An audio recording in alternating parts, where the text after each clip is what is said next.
Sir आमतौर पे एक आंकड़ों के अनुसार जैसा कि हमने कहीं पढ़ा है कि हर साल दुनिया भर में 20 लाख लोग से भी ज़्यादा लीवर की बीमारी से मरते हैं।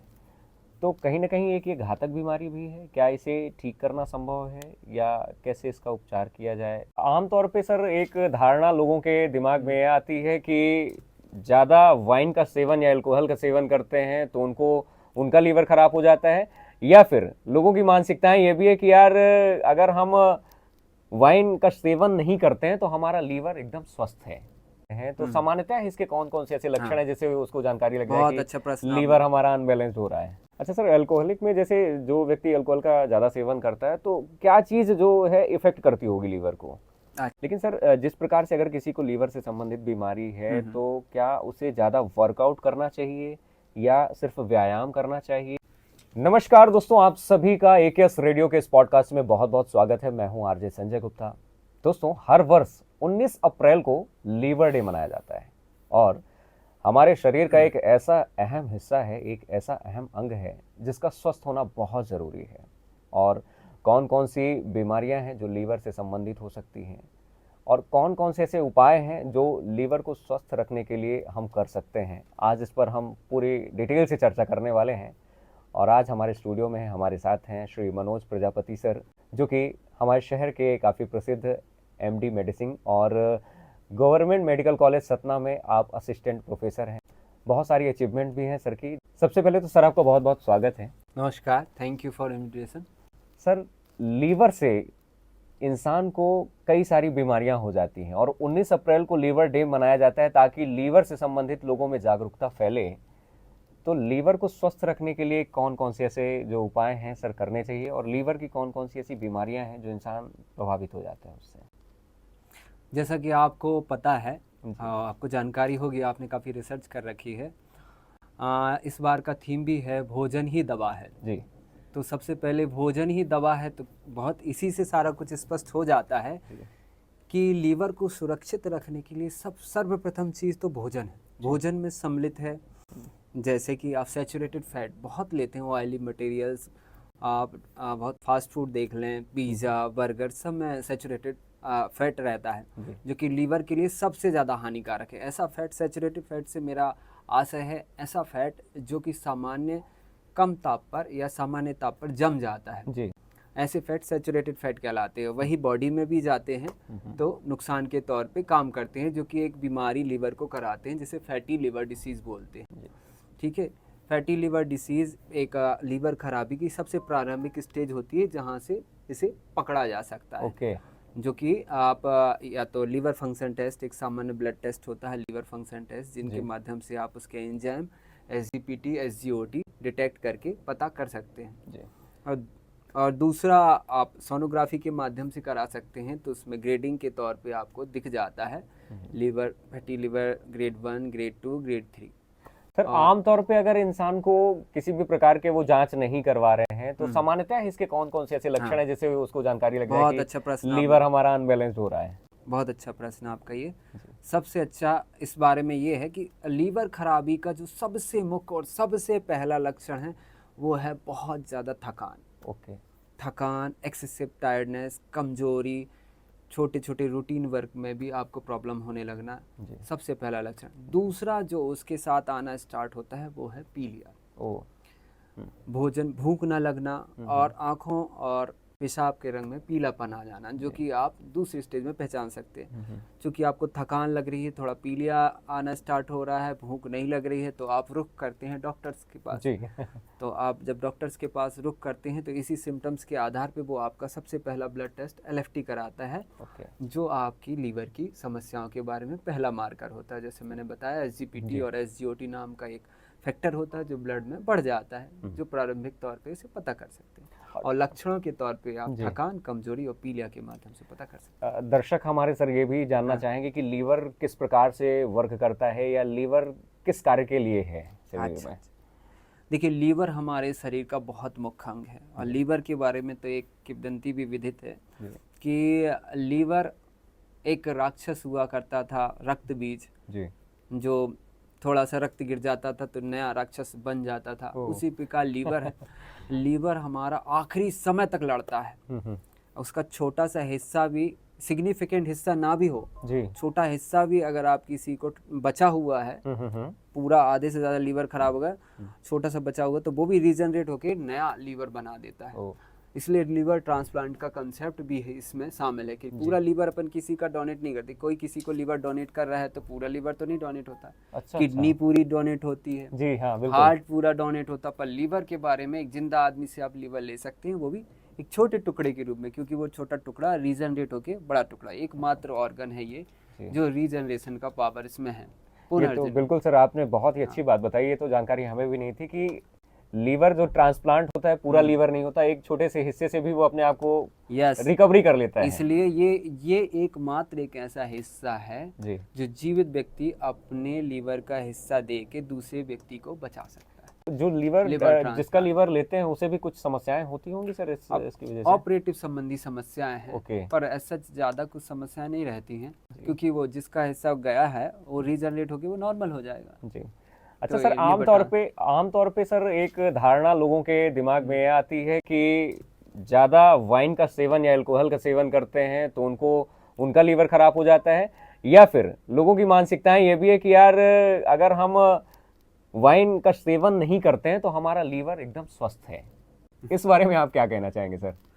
ये लोगों के मन की सबसे बड़ी भ्रांति है कि लोगों को लगता है कि अल्कोहल ही केवल लीवर खराब करता है। जी, वो तो एक छोटा सा हिस्सा है। जी, इसके अलावा भी मैं आपको बताना चाहूँगा कि ऐसे लोग जो ना ही गुटखा खाते हैं, ना ही किसी प्रकार का व्यसन करते हैं, ना अल्कोहल लेते हैं, ना कुछ करते हैं, उनको भी लिवर डिसीज़ हो सकती है। उसे बोलते हैं NAFLD, non alcoholic fatty liver disease, जो कि एक लीवर डिसीज़ का बड़ा हिस्सा है।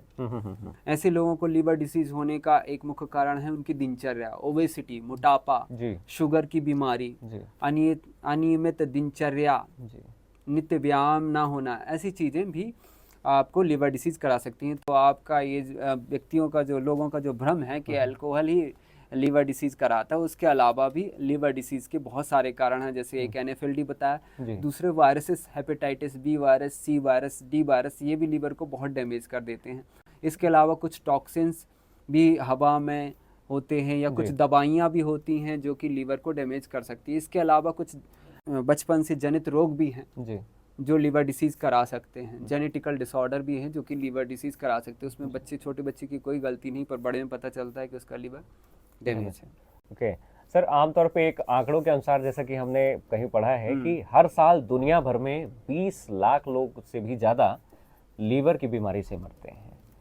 तो कहीं ना कहीं एक ये घातक बीमारी भी है। क्या इसे ठीक करना संभव है, या कैसे इसका उपचार किया जाए? अगर किसी को हो जाती है तो कौन कौन से प्रिकॉशन अपनाना शुरू करे वो? ये बहुत अच्छा प्रश्न है कि अगर बहुत लोगों को हो रहा है, इसका मतलब कुछ ना कुछ कारण तो इसका है। तो सबसे पहला कारण तो जैसा कि उन्होंने बोला है, भोजन ही दवा है, इस बार की थीम है। जी बिल्कुल। तो सबसे पहले तो इसी पार्ट को सही करना है, भोजन ही दवा है। संतुलित आहार। हाँ, संतुलित आहार मतलब उसमें आपको खाना क्या है, उसमें आप एक तो सैचुरेटेड फैट को अपनी डाइट से अलग करिए। ऐसे तेल जो जमते हैं, हेल्दी फैट्स भी आप अनसैचुरेटेड फैट्स बोलते हैं, जैसे कि फिश ऑयल अनसैचुरेटेड फैट है, आलमंड ऑयल, स्ट्रॉबेरी वगैरह, फ्रूट्स में आप स्ट्रॉबेरी, कैनबेरी, ये सारे फ्रूट्स हैं। नट्स में आप आलमंड वगैरह ले सकते हैं। और हरी सब्जियों का सेवन करें, ज़्यादा से ज़्यादा करें। और दूसरा जो इम्पोर्टेंट पार्ट है, फाइबर डाइट के बारे में बहुत इम्पोर्टेंट फाइबर डाइट अब सलाद वगैरह खाने में विलुप्त होती जा रही है फास्ट फूड के कारण, तो सलाद का सेवन बढ़ाएं। तो ये सारी चीज़ें आप डाइट में शामिल करें, और फैट वाली चीज़ें आप अपनी डाइट में से हटाते जाएं। हाँ, हटाएं, तो ये चीज़ें आपको सही रखी। तो भोजन ही दवा का ये बेसिक मैंने आपको अर्थ बता दिया। बिल्कुल, कि आप नट्स, फ्रूट्स, लीव्स और डाइटरी भोजन, और उधर पास सैचुरेटेड फैट आप हटाइए। तो दोस्तों, जिस प्रकार से आप अपने भोजन को संतुलित कर लेते हैं तो कहीं ना कहीं आप अपने शारीरिक रूप में भी स्वस्थ होते चले जाते हैं, और सबसे अहम हिस्सा जो है लीवर, वो भी आपका स्वस्थ होता चला जाता है। लेकिन सर, जिस प्रकार से अगर किसी को लीवर से संबंधित बीमारी है तो क्या उसे ज़्यादा वर्कआउट करना चाहिए, या सिर्फ व्यायाम करना चाहिए, या कितना उसे डेली वर्कआउट करना चाहिए? उस पर आपकी क्या राय रखेंगे? आपने एक पहले प्रश्न पूछा था कि लीवर क्या मुख्य काम क्या करता है। जी, तो लीवर बहुत सारी चीज़ों का एक तो निर्माणकारी ऑर्गन है, प्रोटीन्स को वो बनाता है। एल्बुमिन नाम की एक बहुत इम्पॉर्टेंट प्रोटीन होती है। इसके अलावा इम्यूनोग्लोबिन्स भी वही बनाता है। इसके अलावा भी आप एल्बुमिन प्रोटीन करती क्या है, हमारे शरीर में पानी को बांधे रखती है वेसल्स के अंदर। और कभी अगर लीवर ख़राब होता है बहुत ज़्यादा हद तक, तो एल्बुमिन नाम की जो प्रोटीन है वो बनना शरीर में बंद हो जाती है। तो एक प्रकार का वो एल्बुमिन एक सीमेंट है। अगर वो कम हुआ तो फिर सूजन का भी, कई मरीजों को आपने देखा हो, कई लोगों को कि पूरा शरीर सूज रहा है, पेट सूज रहा है, पेट का पानी हर महीने निकल रहा है। तो एक इम्पॉर्टेंट चीज़ कि लीवर प्रोटीन्स बनाता है। लीवर डिटॉक्सिफाइड करता है, विषैली चीज़ों को बिना विषैली चीज़ों में बदलता है और देता है किडनी को कि भाई आप इसे निकाल दीजिए। तो डिटॉक्सिफिकेशन का सबसे इम्पॉर्टेंट पार्ट लीवर करता है। अमोनिया नाम की एक सब्सटेंस होता है, उसको अमोनियम में बदलने का काम लीवर में ही होता है। इसलिए कभी कभी लीवर डैमेज हो जाने पे एक विशेष प्रकार से मरीज आता है, पागल एकदम, फेंक रहा है, सामान फेंक रहा है, घर आ रहा है, गाली दे रहा है, अनसोशल बिहेवियर दिखाता है। क्यों? क्योंकि वही अमोनिया जाके ब्रेन में जमने लगती है और आपको एक हेपेटिक एन्सेफेलोपैथी नाम की चीज़ होने लगती है। तो कुल मिला के ये है कि डिटॉक्सिफिकेशन, बहुत सारी चीज़ों का निर्माण, प्रोटीन, ये लीवर कार्य करता है। और आपने क्या प्रश्न पूछा था? मैंने एक सवाल आपसे ये किया सर कि डेली जो वर्कआउट है, डेली एक्सरसाइज, तो एक्सरसाइज में कुछ लोग हार्ड एक्सरसाइज करते हैं। आपका देखिए, अगर लीवर डैमेज हो गया तो फिर आपको तो रेस्ट की आवश्यकता है। उसके पहले आप लीवर डैमेज होने के पहले अपनी दिनचर्या में व्यायाम, डाइट, एक्सरसाइज और योगा वगैरह का शामिल अपनी दिनचर्या में करिए, तो आप उधर नहीं पहुंचेंगे। अगर आप बीमारी तक पहुंच गए हैं तो फिर आपको क्या करना है, वो है कि आपको अपने आप को रेस्ट देना, क्योंकि आप रेस्ट दोगे तो लीवर को भी काम कम करना पड़ेगा। लीवर डैमेज का मतलब, मैंने बताया कि लीवर में रीजनरेशन का पावर है, तो आपको रीजनरेट होने के लिए उसे आराम देना पड़ेगा। और रीजनरेट होने का, आराम देने का आशय ये है कि जिन्हें लीवर बीमारियां हो गई हैं, लीवर डिसीज हैं जिनको, उन्हें बेड रेस्ट डॉक्टर सलाह देता है कि आप बेड पे रहिए। और लीवर को ज़्यादातर पचाने में दिक्कत पड़ती है फैट को, तो आप उस दौरान आपको बोला जाता है कि तेलीय चीज़ें, तली चीज़ों का सेवन अवॉइड करें, अवॉइड कर दीजिए, ताकि लीवर को रीजनरेट होने का समय मिल सके और काम करने का, वही डिमांड और सप्लाई वाला पार्ट, उसका डिमांड कम करें तो सप्लाई अच्छी हो सके। बिल्कुल, सर ने जैसा कि बताया कि अगर आप अपने भोजन को बैलेंस कर लेंगे, संतुलित आहार लेंगे, ज़्यादा तला हुआ, भुना हुआ, तेल में फ्राई किया हुआ अगर आप खाते हैं तो आपके लीवर को काफ़ी मशक्क़त करनी पड़ती है उसे पचाने के लिए। और दूसरी बात, अगर आप डेली अपना रूटीन सही कर लेंगे खाने पीने का, तो इससे भी आपका जो शरीर है वो स्वस्थ रहेगा। अच्छा सर, एक सवाल हम आपसे और करना चाहते हैं कि जिस प्रकार से लीवर की समस्याएं लोगों में होती हैं, तो क्या इसका उम्र पे भी कोई असर पड़ता है कि यानी छोटे बच्चों को भी, यानी छोटे बच्चों को भी हो सकता है या बड़ों को भी हो सकता है, या फिर एक उम्र के बाद होता है ये लीवर की बीमारी? ये भी बहुत बढ़िया प्रश्न है आपका। देखिए, ये निर्भर करता है बीमारी के कारण पे, है ना। बीमारी का कारण क्या है उस पर निर्भर करता है। उदाहरण के तौर पर अगर किसी को कोई जेनेटिक डिसऑर्डर है तो फिर उसे बचपन में ही वही बीमारी मिल जाएगी। लीवर का आकार ही नहीं उसका बन पाया, लीवर एट्रेसिया नाम की, लीवर बन ही नहीं पाया। एक विल्सन्स डिसीज नाम की बीमारी जो बच्चों में बहुत मिलती है। तो कोई किसी प्रकार का कैंसर, लीवर संबंधित उसे जीन मिल गया हो, तो वो आगे जाके लीवर डिसीज में, ज़्यादातर ये रेयर केसेस हैं बचपन वाले, ज़्यादातर ये कि उम्र के बाद ही आता है। और वो उम्र के बाद आने वाली बीमारियों में दो मुख्य बीमारियां हैं, अल्कोहलिक लिवर डिसीज और नॉन अल्कोहलिक लिवर डिसीज। बाकी वायरल लिवर डिसीज का तो आप जानते हैं, वायरस से दूर रहेंगे तो वायरल लिवर डिसीज से बचे रहेंगे। बिल्कुल बिल्कुल। अगर भगवान ने जेनेटिकली आपको दे दी तो उससे तो कोई बचा नहीं सकता। अदरवाइज जो हम बचा सकते हैं वो इन दो बीमारियां हैं, है ना, इन्फेक्टिव और दिनचर्या संबंधी, जैसे अल्कोहल और नॉन अल्कोहलिक लिवर डिसीज। अच्छा सर, अल्कोहलिक में जैसे जो व्यक्ति अल्कोहल का ज़्यादा सेवन करता है, तो क्या चीज़ जो है इफेक्ट करती होगी लीवर को? अच्छा, देखिए, अच्छा प्रश्न पूछा। लीवर को अल्कोहल के सेवन में तुरंत लीवर नहीं डैमेज हो जाता। वो मैं बताया ना, लीवर बहुत ही डीठ अंग है। जी। उसे खराब होने के लिए भी आपको मेहनत करनी पड़ती है। लीवर को मेहनत नहीं करनी पड़ेगी, आपको स्वयं मेहनत करनी पड़ेगी, वो अपने आप स्वस्थ हो जाता है। तो उसमें क्या दिक्कत होता है जब भी लीवर बताया जैसा इन्होंने, तो उसमें पहला लीवर तो लीवर फैटी लीवर में बदलता है। अच्छा। वो आपको संकेत देता है हम्म। और थकान कमजोरियां आती हैं, आप जाके सोनोग्राफी कराते हैं, आपको ग्रेड 1 निकला। फिर वो ग्रेड 2 लीवर फैटी में जाता है, फैटी लीवर में जाता है, ग्रेड 3 में जाता है। फिर इसके बाद भी आप नहीं सुधरे, फिर वो एक अल्कोहलिक हेपेटाइटिस में लैंड अप करता है। अच्छा। अल्कोहलिक हेपेटाइटिस के बाद अगर फिर भी आप नहीं सुधरे, अल्कोहल लेते रहे, तो अल्कोहलिक हेपेटाइटिस के बाद अल्कोहलिक सिरोसिस में जाता है। अल्कोहल सिरोसिस नाम की बीमारी। सिरोसिस एक्चुअली होता क्या है, इसके बारे में सबको पता होना चाहिए। अच्छा सर, एक सेकंड में आपको थोड़ा सा रोकना चाहूंगा कि एक आंकड़ों में पता चला है कि सिरोसिस से, जैसे कि लीवर की बीमारी से दुनिया भर में 20 लाख लोग मरते हैं, तो आधे से ज्यादा लोग सिरोसिस की वजह से मरते हैं, लीवर सिरोसिस की वजह से। तो ये लीवर सिरोसिस कैसी बीमारी है, क्या चीज है ये? वही आपको जैसा मैंने बताया कि लीवर सिरोसिस होने के भी स्टेप होते हैं। पहला ही मतलब सीधा ही सिरोसिस पे लैंड अप नहीं करता है मरीज। सिरोसिस, फैटी लीवर और बहुत सारे स्टेज से होते हुए सिरोसिस तक पहुंचता है। सिरोसिस है क्या चीज़, मैं बता देता हूँ। सिरोसिस ऐसे समझिए आप, चूँकि एक सामान्य भाषा में समझाना चाहूँगा मैं आपको।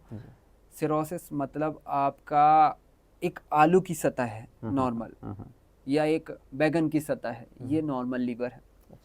और अदरक की सतह है, ये सिरोसिस है। आप समझ गए।